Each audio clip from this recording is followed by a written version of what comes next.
Hello everybody, welcome again to my channel. Today I'm going to be reviewing my Timex Expedition, and it's been real good to me so far. I've had it for a couple of weeks now, and let's get down to the details of the watch. So the watch band is a nice brown color. It says actually it doesn't even say oh yeah, there it is. It's genuine leather supposedly, but I mean it's one of those fake synthetic leathers. It's still pretty good. I know a lot of people give Timex watch bands like crap, but this one actually feels kind of suede to the touch, at least on the exterior, so I really don't mind this one at all. I think it complements the watch very well. The case is made out of hello everyone, this is my cat. She just wants to be part of the video. Hello. Yes, that's the camera. Let's take her down for a bit.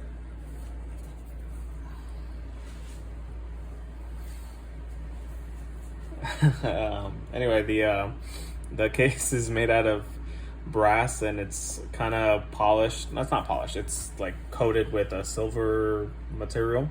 I don't know if that's actual silver coated on it, but I mean, I know the case itself is made out of brass.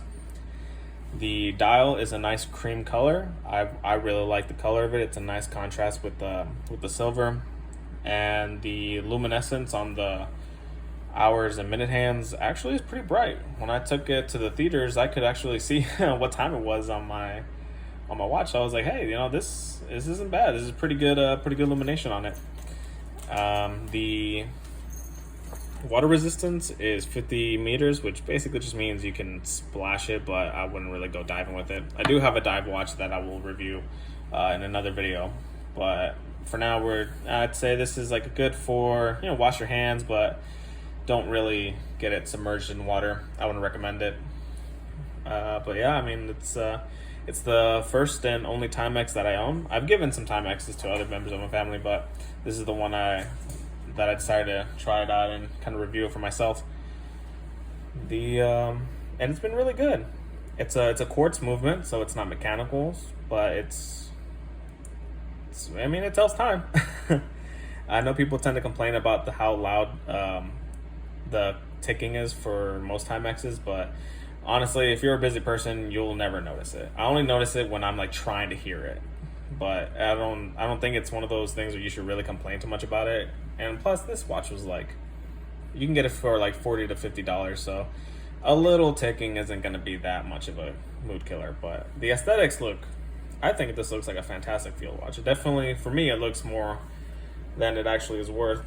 I'm a huge fan of, like I said, the case on it.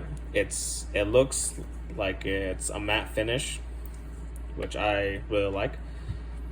The back of it is just regular Timex logo on it. Pretty much nothing else to stand on there. The side profile is pretty dope. I wish I had a domed crystal. I'm just a sucker for domed crystals, but those are on the more expensive side. Or if you get a dome crystal at this price range, it's probably going to be acrylic, and that tends to scratch a lot, so I'm trying to avoid acrylics as much as possible. Can't avoid it. I mean, some of my Casios are acrylic, but nothing wrong with acrylic, but just know that you might have to polish it later on because the scratches will build up over time. But yeah, I mean, there's really not much else to go with it. It's a pretty solid watch. There's a feature, I guess I can show the feature that most Timexes have, called Indiglow. So I'm just going to turn off my light here, and you can see it can be as bright for as long as you want, as long as you push down on the crown. Pretty neat feature. I think it's pretty useful in most situations, especially if you're actually taking this for camping and it gets pitch black out there and you need another time. This is perfect. It's better than even the Casios I have that have their backlights. This Indiglow is a real game changer when you're out in the middle of nowhere.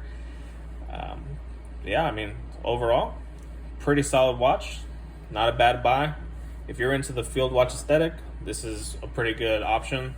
It comes in a variety of colors. I actually gave my little brother the blue version with the blue band, and I think it had an orange second hand. Oh, the second hand is actually very dope because I don't know if I can bring it up closer to the camera. Well, not the camera, but my phone. It's an arrow hand. It's an arrow, and that is just cool. That's all it is to it. I mean, that's honestly what drew me in too. It's just that the second hand's is a freaking arrow, and that's pretty dope. Is it childish? 100%, but I don't really care. But yeah, it comes in a variety of colors. If you don't want this, I wish what Timex did was just combine the two watches that they have. They have two field watches. One is the Timex Expedition, which is the one I have now, and then the other one is the Timex Weekender. If they could just get the dial from the Weekender into this watch, it would be almost a 10 out of 10, because the dial in the Weekender watch is kind of sunken in, so you kind of get some more depth to it, and it looks just a little bit more dynamic. So just keep the dial on this, but just make it more in the shape of the dial from the Weekender, and then you will be, at least I would be very happy if they ever get to that. Who knows? Maybe they have some watches that have that on the higher price range, but yeah, like I said, I'm not going to pay too much for any watch, more than I already have. But yeah, I mean, that'll conclude this video. Again, there's not much to talk about. It's just a very solid watch. Who knows how to hold up over time. I might change a strap later on, because I mean, as comfortable as this is, you can see it's already shown wear, and I haven't had this for that long, so not the best quality, but I mean, you can't really complain for the price point. But yeah, so I'll see you again next week for another watch review, and have a good one.